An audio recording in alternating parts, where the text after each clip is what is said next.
Hi, my name is Bruce Conniff. I'm a technical instructor trainer.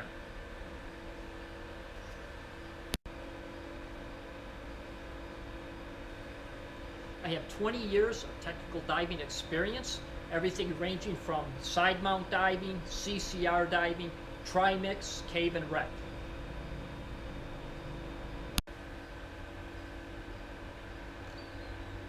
I decided to create my own videos. This way I could share the abundance of technical diving information that I've experienced over the years. In this first video, we are going to discuss side mount configuration. What I'm going to do is I'm going to break it into 3 segments. First, I'm going to go over the right tank and set it up, the left tank, and then we'll go over the side mount wing. I'm going to start with putting on the tank strap onto the right hand tank, and I'm going to just slide the tank strap down, and it will be adjustable to everybody. Everybody's body's a little bit different, but I want the buckle on the same side as the tank belt, as you can see right here. The clip should be at about a 7 o'clock. So as you can see, coming down here at about 7 o'clock, and again, this will be adjustable a little bit here. And you can see how the clip comes out of the bottom. The reason why I have the buckle pulling it backwards and not frontwards is when you're adjusting your tank. Let's say if you unclip your tank and you're moving another one and it slips out of your hand and it drops, the buckle won't hit something and open up. If it's on this way, there's no way that the buckle can come undone. So there we go, setting up the tank strap on the right tank. What I do after I get the tank strap on is I like to put like an inner tube tire, or I have a neoprene strap. I use to cover the buckle, and I like to cover the end of the strap.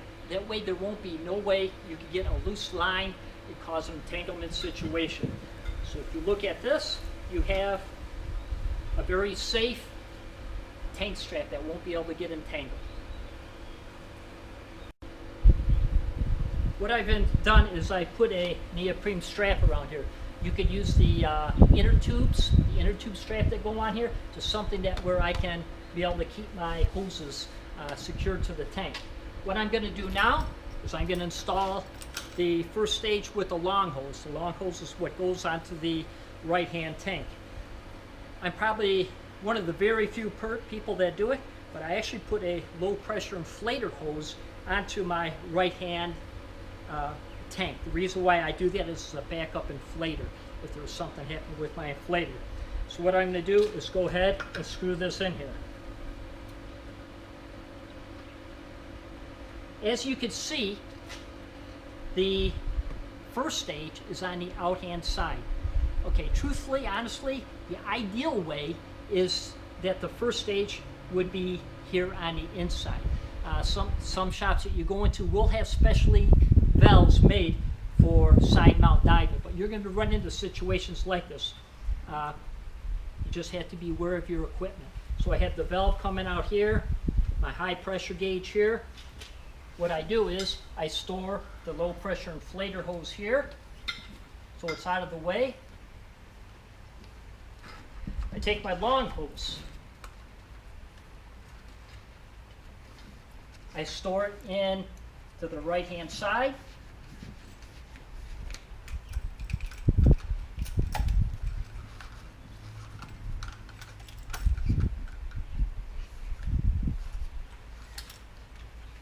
Just like this. This is the way I usually go to the boat, and everything is secured and stored. Okay, so this is how we actually, once you completely set up your right hand tank, cam strap here, buckle on the tank valve side, the clip here is at 7 o'clock, your long hose. This way when you're on a dive, everything is nice and neat, and it shouldn't be causing a hazard where it could get entangled with something. Now with the right tank done, I'm going to get started on the left tank. Again, the valve is pointing out to the left-hand side. That way I can reach my valves very easily. I'm going to take the tank strap with it coming out at the bottom.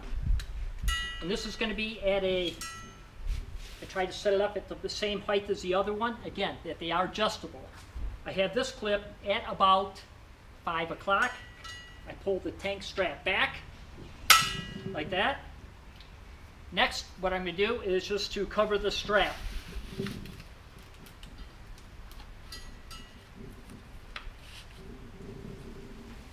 Neoprene holder for the hose. And with the valve coming out this way, I have the first stage here on the inside being protected. And I'm just going to screw it in here. There you go. I have my low pressure inflator, which is going to go to my low pressure inflator here on my chest side. You have the pressure gauge here. And what I'm going to do is just store this here in the neoprene on the right hand side. So now you can get a look at them side by side. Now it's not necessarily that you do use cam bands, that you can use the stainless steel traps, the stainless steel straps that you use on your stage tanks. You can use that also with it coming out here. I found it's very easily. You can use the thinner rubber straps if you like. That is a personal thing, so I'll leave that up to you. But here we go. Now we have a nice, safe configuration. Everything's nice and clean. You don't see hoses dangling out. When you're during the dive, you should be able to put the equipment back just like it is right now, like you see it. You know, so things that aren't hanging out. Okay.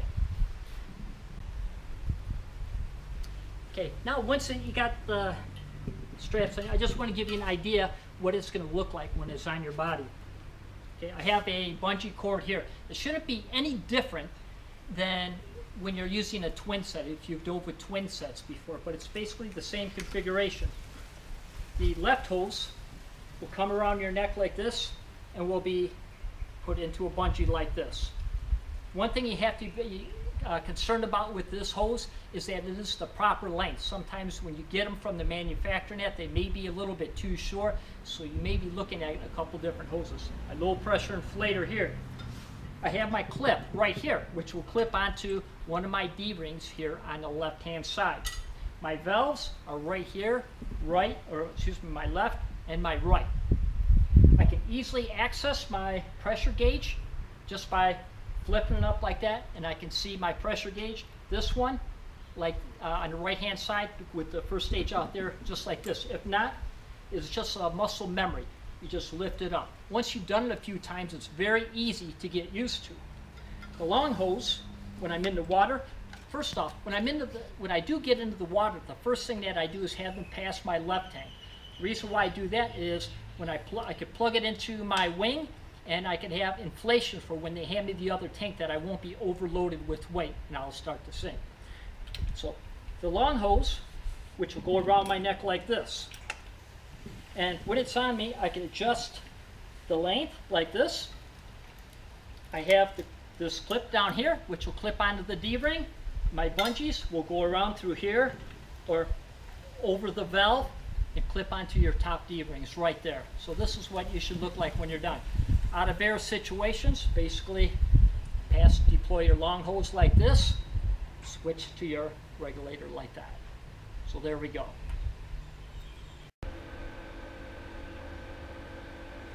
In this last segment of the side mount configuration, what we're going to cover is going over the side mount wing itself. Before I put this on, I just wanted to show you where I put my weights. I have it mounted on the harness running off the back, where I have a couple of pouches where I can open them and I can slide weights inside of here. Myself, and again, everybody is a little bit different where they mount it, whether it being towards the top or towards the bottom, depends upon your configuration. I have mine mounted towards the top. This way it keeps more weight towards my top. It helps me be able to keep my fins up, and I can stay in diver position.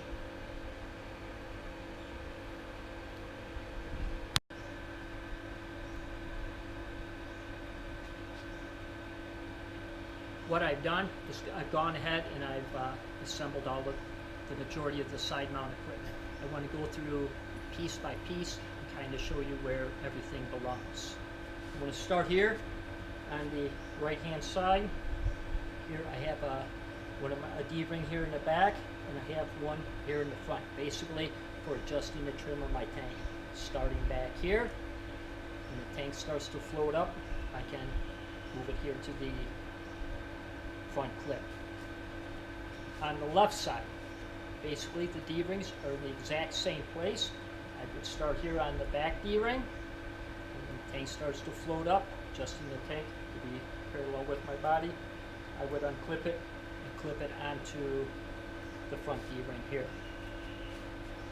I have a top mounted D-ring here on the right hand side and D-ring here on the left hand side. I have a knife here on the waistband on the left hand side. Very easy to pull out and to put back into place. My left wrist, I have my dive computer, and I have another knife here. Basically, I use this one as my primary knife, where it's very easy to see, very easy to pull out, and to replace. The wing, as you can see right here, has a bungee hooked in here. I have it come down into the crotch strap. There's a clip on the other end, and there's a bungee cord going through there. Basically, what this does, it helps to keep the wing close to my body, and it's not going to be floating up. While I'm here, over here is, I have a dump valve. If I need to release air, I can stay in dive or trim, and I can actually just pull the cord that will release some of the air. I have my primary light I have here on my left wrist, and I have a clip here if I ever need to clip it out. The way I've run the cord, I basically just kind of wrapped around my arm to take a little bit of the slack out. Okay. As you can see from the back, I have the light here, and the cord is running up the left-hand side, comes out, and that way the cord isn't entangled in anything.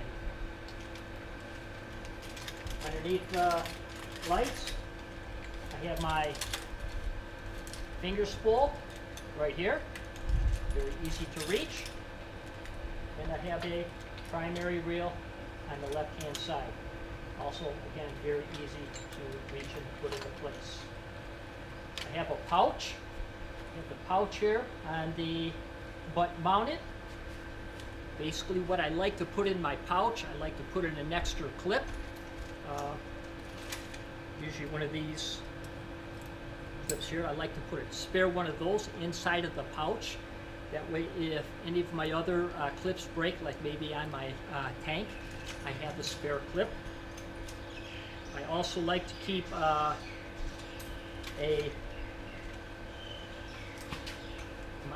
tank valve knob. I have one of those inside of there also. That way, if one of them was ever to fall off the tank, I can have them in there. I usually have pockets in my wetsuit, basically on the sides, but I don't like to use them too much. I usually put some of the basic essentials in it. I don't want my tanks to, what we would call A-frame. If you have too much in here, your tanks will start to A-frame out like that. So if you're going through a hole and you start to back out, your tanks are going to be like this.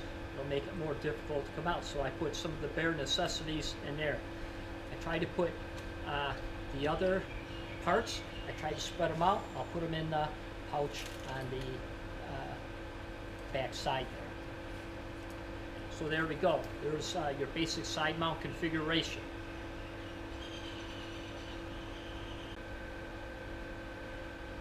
This is the conclusion to the side mount configuration video.